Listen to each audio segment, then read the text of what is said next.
but really trying to learn marketing, learn how sales management works, mainly for professional services, and then learn how operations work. You learn those pieces that will make you a far, far better consultant. And it's also fun.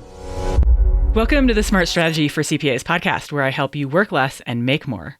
My name is Geraldine Carter. As more and more CPAs make the shift to advisory, one question that's coming up again and again is, how do I run CFO advisory kind of meetings? What's the agenda? What am I showing my clients? What are the KPIs? What are we talking about? Your meetings are, of course, great opportunities to add value to your clients, increase their clarity, and help them better understand what's happening and make better decisions in their businesses. Here today to talk with me about how to hold great advisory or CFO meetings is my guest, Mark Gandy. Mark has been working as a part-time CFO for more than 20 years, and he's made every mistake in the book, and he knows exactly how to run a fractional CFO meeting. Mark, welcome to the Smart Strategy for CPAs podcast. Geraldine, it's an honor to be here. I'm also a little nervous to talk about all these mistakes as well. Well, mistakes is exactly how we learn how to do things well, right? So those of us who are unwilling to make mistakes will just not get as far along. So let's jump in with this question of, how do we hold effective meetings when we make this shift to advisory? So give us just a high level of where the business owner is coming from and what are the things that they most need to know. Well, so when someone says that's a good question, it means they are stalling. But it's going to be contextual, right? It depends on where you are in the relationship. Is this a financially centric type of meeting? Every CFO, every CEO I meet with weekly, we have a standing meeting. And frankly, some of those discussions are somewhat ad hoc.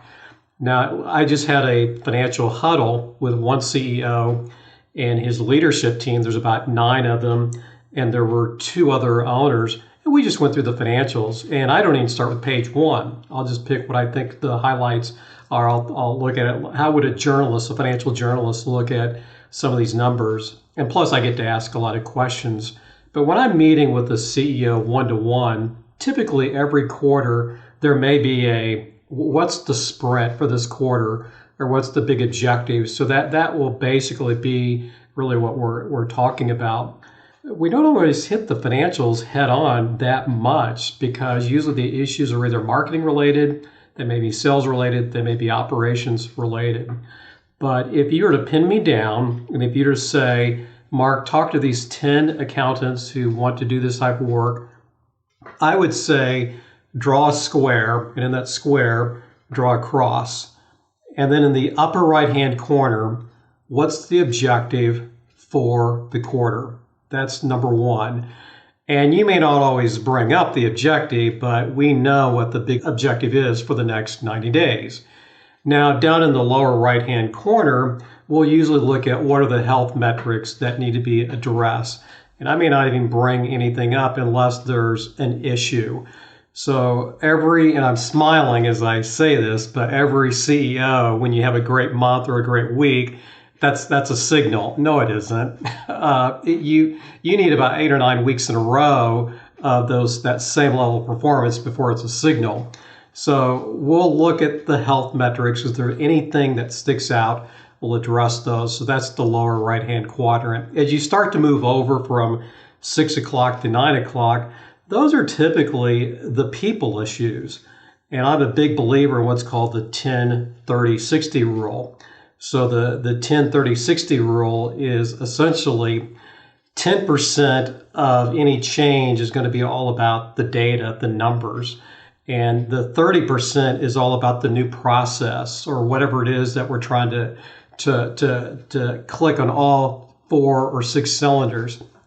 The 60% is all about behavior. So most of the issues I've learned over the 20 years, it's not because we're terrible at numbers, it's not because we're terrible at process, it's because of behavioral issues. So most of the issues I deal with CEOs, it's a behavioral issue. It's just getting people engaged, getting people excited. And then that last quadrant from 9 o'clock to 12 o'clock is, what do we need to be talking about? What do we need to be focusing on over the next week for the next month. That's kind of in the back of my brain, in my mind, as I think about meetings. But I've been doing this for so long. A lot of these CEOs become friends, really good friends. And so we'll just pick up in the middle. It's almost like if you were to participate in my meetings, it'd be like, it sounds like we're starting in the middle of a meeting, but we're so much on the same page. And that's the key with the CEO. It's a special relationship. I'm not in the advisory business. I'm in the relationship business. So that's a long-winded answer. Does that sound good? Yeah, so that's an excellent answer and a somewhat unexpected answer, because I think where a lot of people's heads go is what KPIs should I be showing them and what should be on the dashboard if I'm building them a dashboard. And so their minds are very much in the numbers, and what you're saying is that the numbers are but 10%, the data, the rest is, 30% is process, 60% behavior. So I think that changes the nature of what listeners to this podcast are going to be thinking about in terms of, what they're going to be talking about in their meetings. So let's go to the first quadrant objective, the objectives for Q1. When I ask CPAs and they come to me, they're like, I have this client who has this problem. What should be in my proposal? And I ask them, well, what does the client want to do with their business? What are they trying to do? And they're like, I don't know. And I say, well, are they, climbing through 10,000 feet? Are they wanting to maintain cruising altitude? Are they getting set up to sell? What are they doing? And one thing that commonly gets overlooked is, what is the objective? What's the business owner trying to achieve? And what you're saying is, this is quadrant one. This is where you start. So can you expand a little bit on this conversation around objectives? Absolutely. There's, I think some of the people who, by the way, I love your show.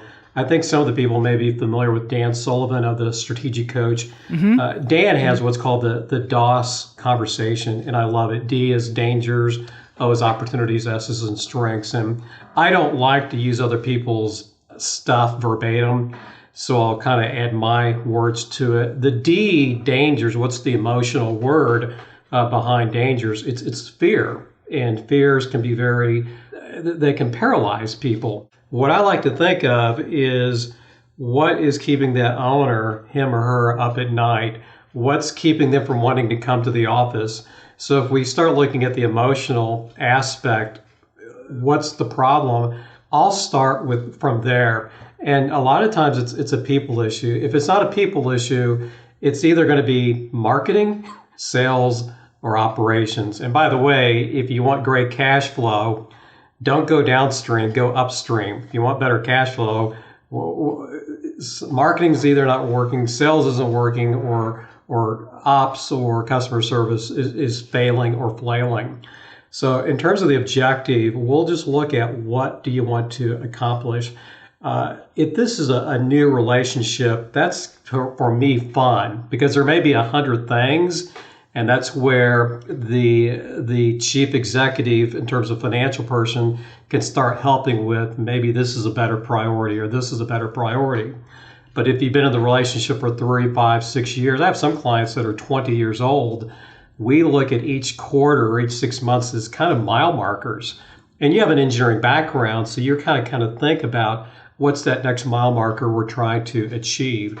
And that way it keeps business a little bit more fun instead of just going through the motions. But the objective, I usually start out with the emotional aspect, is what's keeping this person up at night, or what's making them really frustrated to where business becomes a little bit more fun for them. Gotcha. Okay. Let's go to the next quadrant then, health metrics, because I think that listeners are probably going, just give me the data. Like, at least let me hang my hat on some data before we get into the emotional stuff. So what comprises the 10% of data that would be most important, that CPAs who are new to this kind of meeting would want to give themselves some kind of structural familiarity around?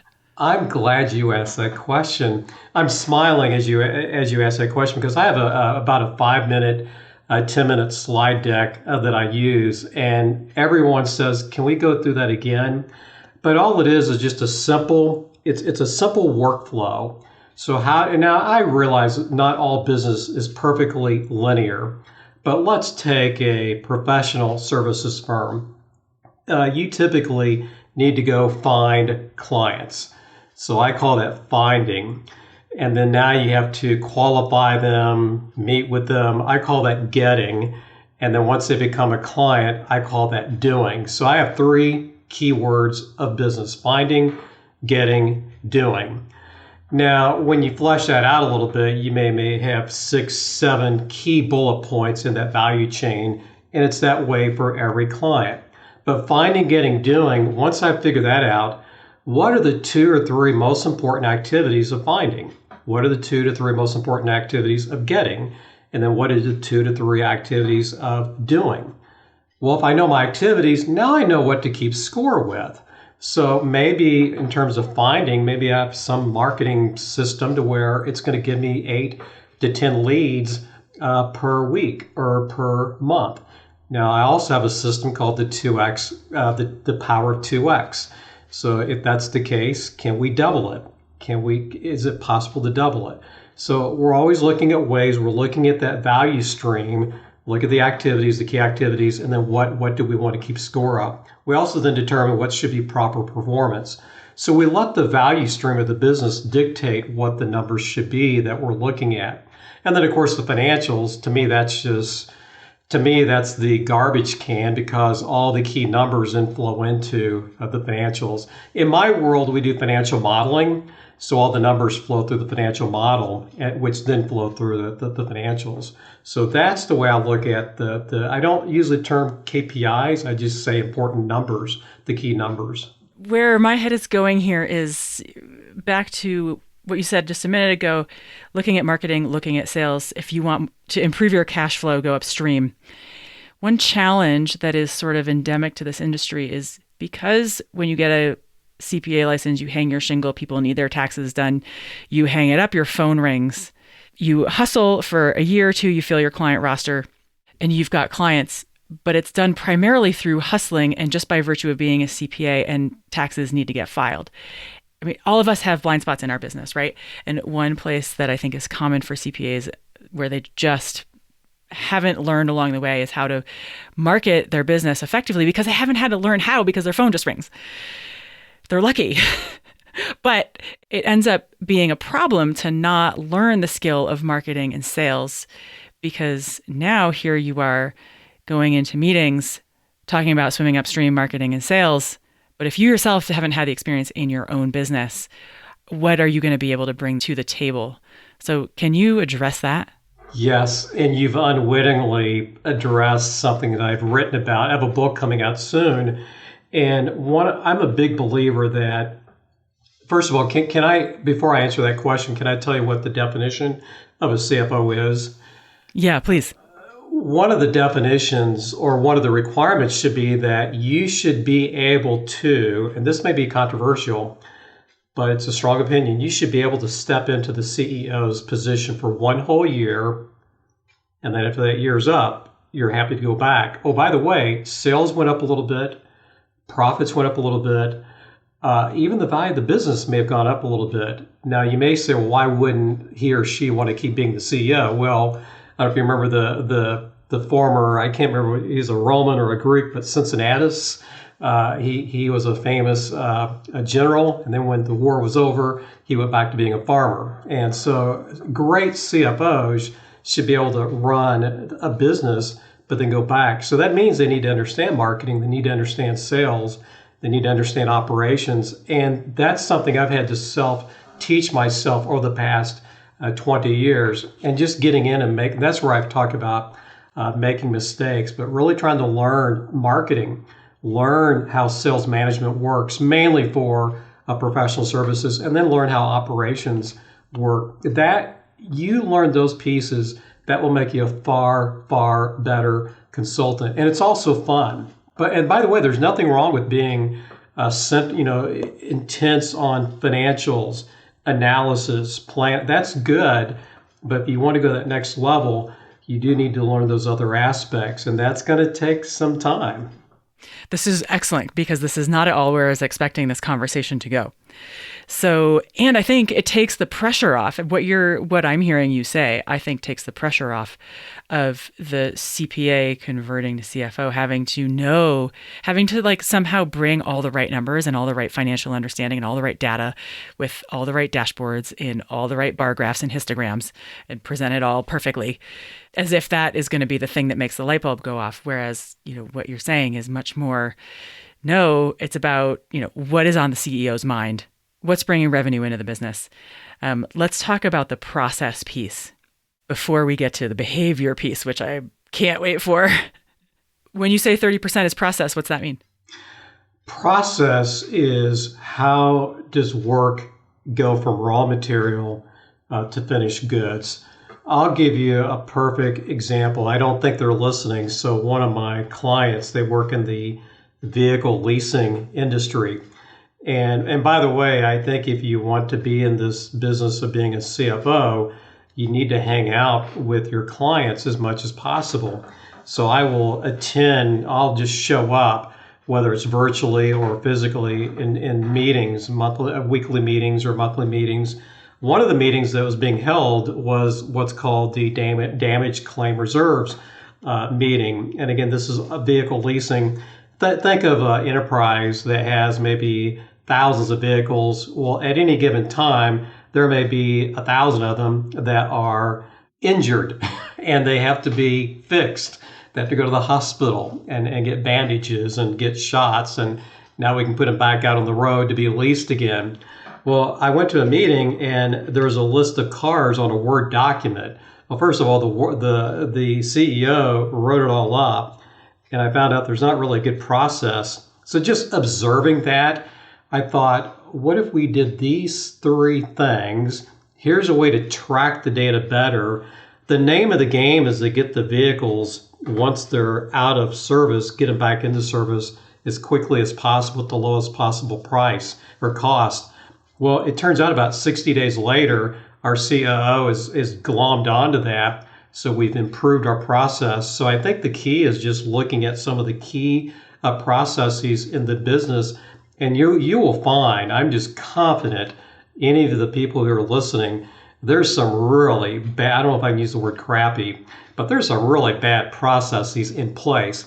And this is opinion, accountants are really good at process flow. They're really good at, that's waste. So let's get rid of that. So that's what I mean is I'll try to look at what are the 5 to 6 most important processes in the business.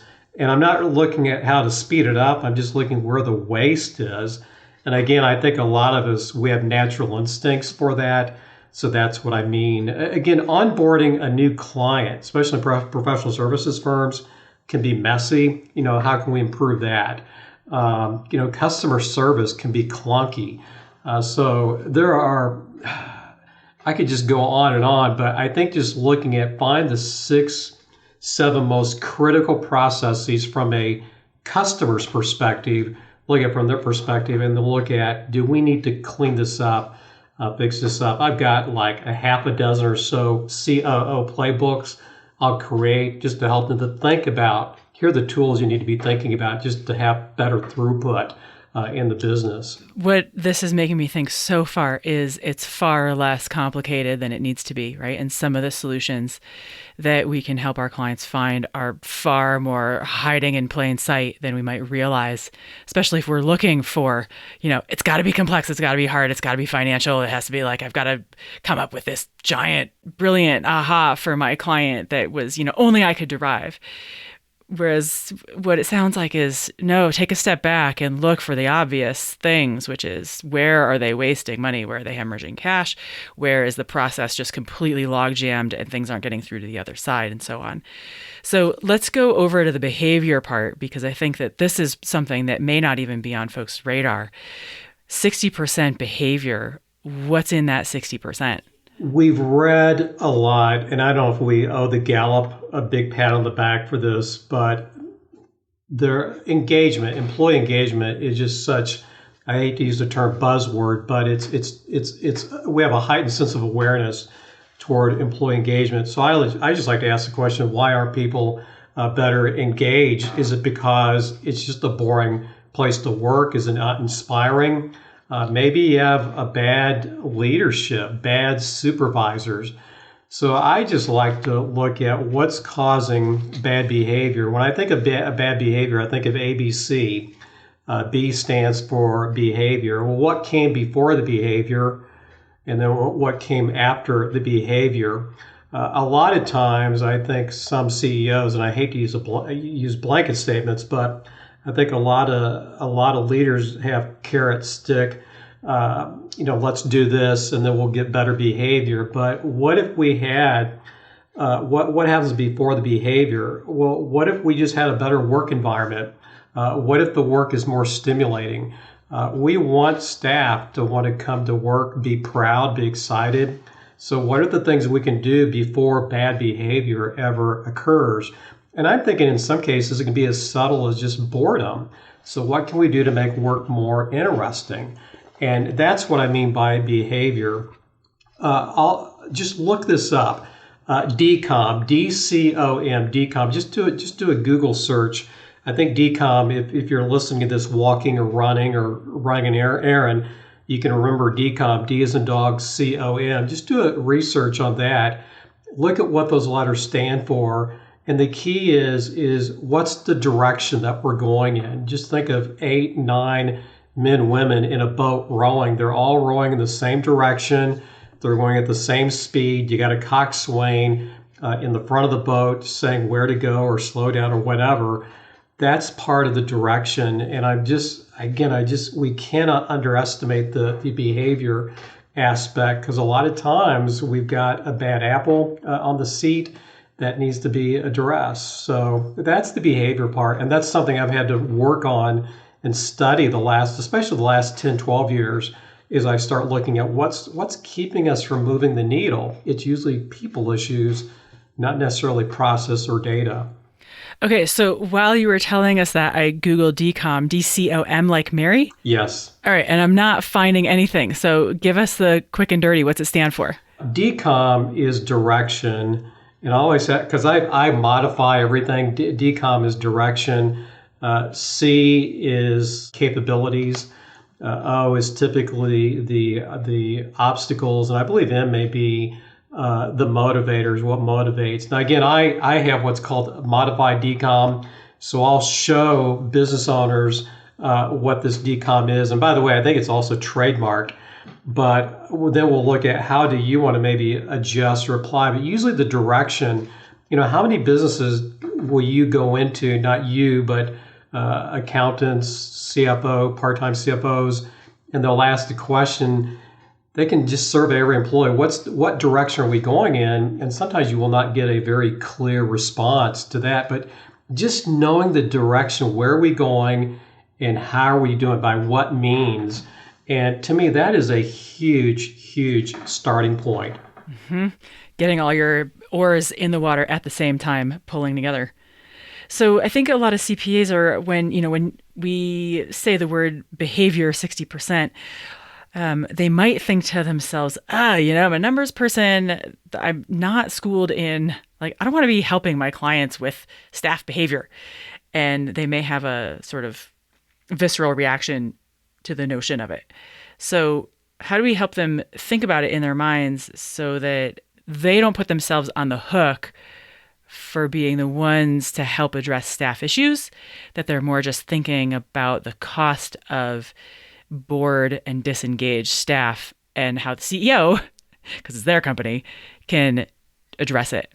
My first controllership position, and by the way, this again could be controversial to say this, but I do believe anyone getting into the CFO business should have 5 to 10 years experience as a CFO or at being an elite controller. My first controllership position, I had 40 people working for me. So people above me thought he can do this. So I just had to learn some basics, the basics. The golden rule is a good starting point. But I had a triangle. And at the base of the triangle, I had respect for myself, respect for the other person, and the respect for the business. because if you can't respect yourself, it's going to be hard to respect other people. So you have to respect yourself. You have to learn how to respect other people, and then you have to respect the business. You don't badmouth it. You appreciate, you protect, you do what you can to help the business. Because I came from a controllership position, having that many people work for me, it became a little bit easier because there can be pride, lack of humility, ego, envy, backstabbing. I mean, just a lot of the things. And then that's why when I work with these business owners, I kind of know what it's like when you've had people that can be frustrating or it's frustrating to you. So then as I'm going to clients, and part of my model is being on site so I can observe. I want to replicate what I've been with an employer as a W-2 CFO as I am with as a contract CFO. So I like to be there, and I can just observe some really poor behavior. One of my favorite coaching tools is I'll take a blank piece of paper and I'll draw two circles, and one is friendly, one is firm. Then I'll take those two circles and make the friendly part be bigger than the firm circle. What kind of relationship is that? And then we'll look at the firm circle's too big and the friendly circle's too small. What kind of relationship is that? So we talk about trying to be, friendly and firm, equally. So I have just a handful of tools that will help me to help other coaches, because I'm not just working with the CEO, I'm working with other managers, and they're looking for help. So when you ask how can we get other CPAs, accountants to be more observant or thoughtful of behavioral aspects, I think what's going to happen is you're going to become more valuable. But not only that, your clients are going to start working a lot better if they take some of these tools that you're presenting them very, very seriously. Okay, great. I love that. This is all really helpful in, I think, helping our listeners, accountants and CPAs, think about what this meeting actually is for and what it can do, and that it's perhaps a good bit less numbers focused than we may have anticipated.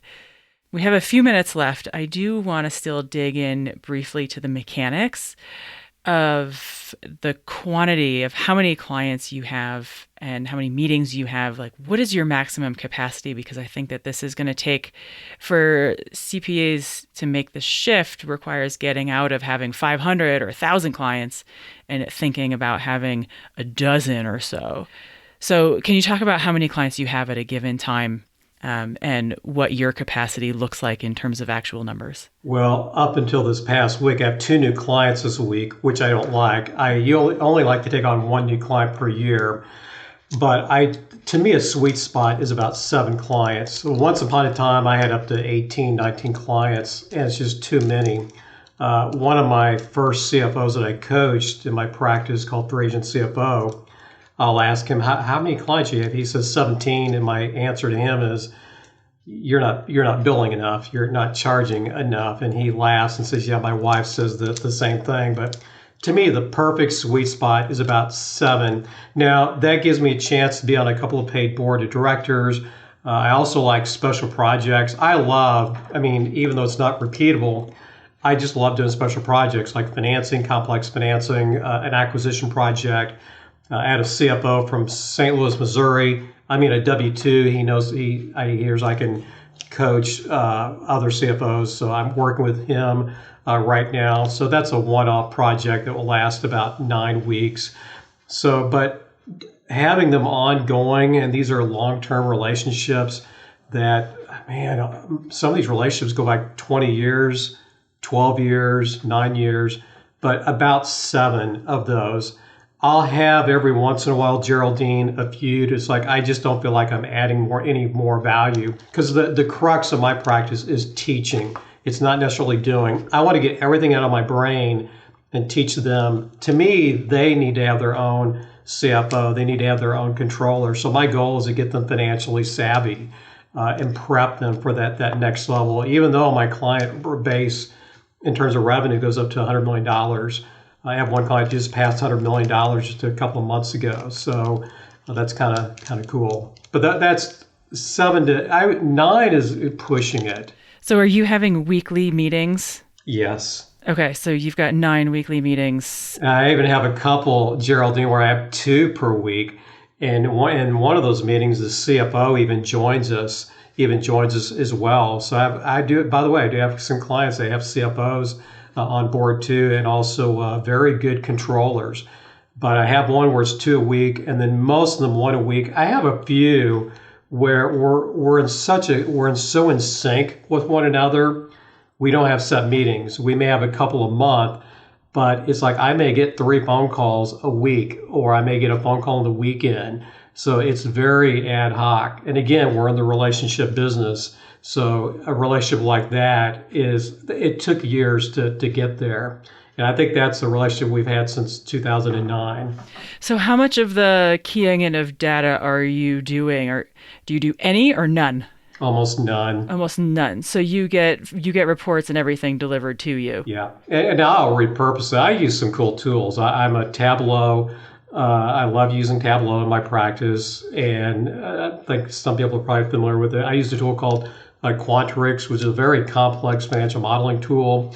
So I will ask for data in a certain format. It might take me 2-3 minutes to get it uploaded to those systems. But no, I'm not doing accounting work. I'm not doing any grunt work whatsoever. That's a no-no for me, mainly just because I don't like doing it. Okay. So to the extent that you're comfortable answering, what's your typical price range for a client? It varies. Again, great question. It varies anywhere from, I have a really old client. All we do is we just meet, but it's about $1,000 per month, and I have clients that go all the way to $7,500 per month. I have several that $2,500 to $4,500 per month, and a lot of it I just go by feel. I ask myself the question: can they 10x this investment, and can they 20x this investment? And I have this little meeting in my head. I don't think so. So I'm really going through. Like one of the new clients, I kept thinking, this guy's sharp. I don't know what value. So my goal is to increase his net worth, him and his family. I want to see the employees gain out of this relationship. So I actually decided not to bill him as much because I'm not convinced. And we even had a candid conversation about that. And the reason I share that, because I'm not cheap. So, but you're anywhere from $1,000 and that's to $7,500 per month. I've had one client a couple of years ago. I was working for a private equity group, and I was doing $9,500 per month. But that work was pretty intense. Okay. And what's the revenue range of these businesses typically? Are we talking like 100,000, a million, 10 million, up to 100 million? I think my sweet spot's going to be between that $3 and $20 million range. 2 of my clients, their goal is to get to 100 million. So I don't put this on my website, but I love working with scale ups. So if you want to scale up from 10 million to $100 million, I'm going to get you there. I'm going to help you there. And even if I need to find help to get there, I will. But probably several years ago, I had half of my clients were about $25 million or more. Right now, I'm just in a cycle to where most of them are under 20 million. I have one right now that just crossed $100 million, and I've retired from one client that's around 70 million. But again, most are between that 3 and 15. And again, that's a good sweet spot because they don't have the financial capability that these bigger organizations do. Okay, that's all really helpful for listeners to kind of understand where the stuff starts to make sense.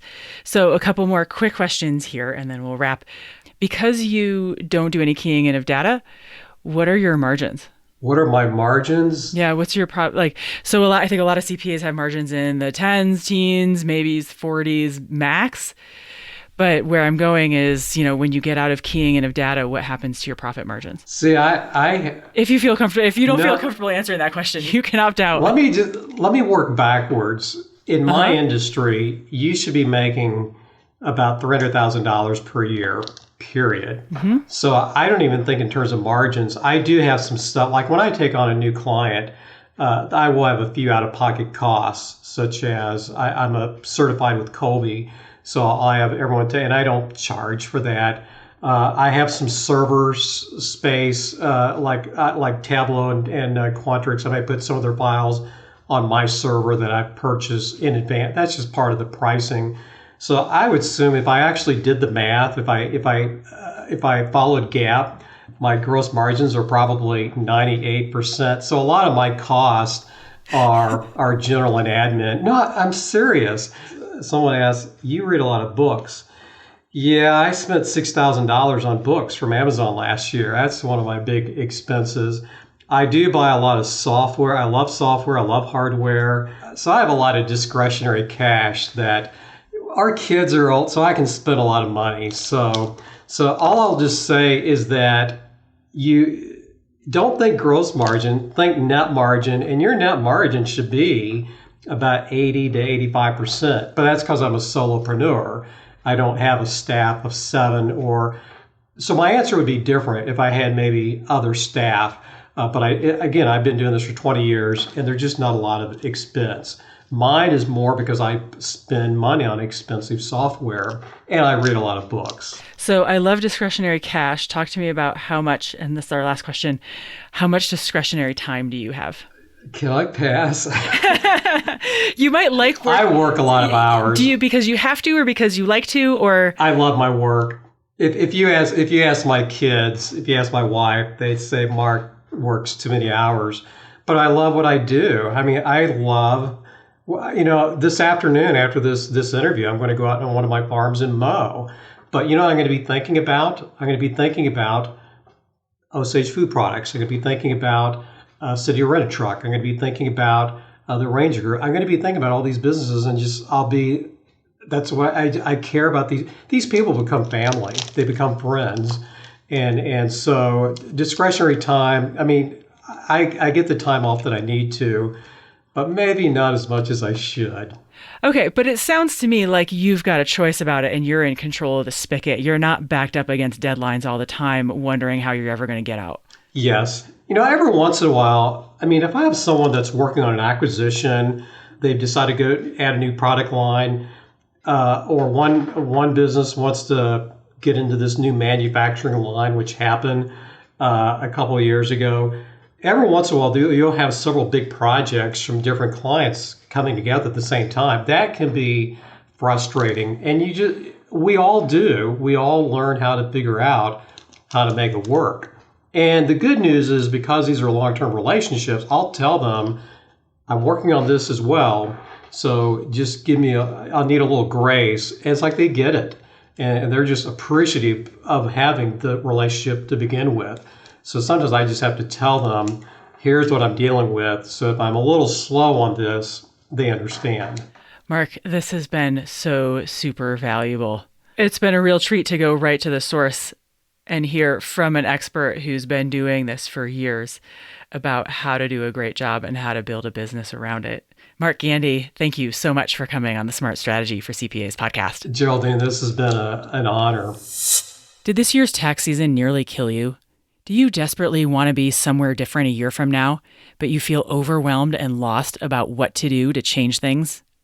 The next time you find yourself wondering what to do, head over to shethinksbigcoaching.com to check out the results clients get from working together.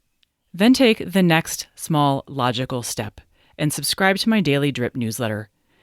You'll get one easily digestible tip a day on how to position your business, how to price services, and how to sell outcomes so that you can be more profitable, get your time back, and get off the tax hamster wheel for once and for all. That URL again is shethinksbigcoaching.com. All right, that's it from me. Have a great week.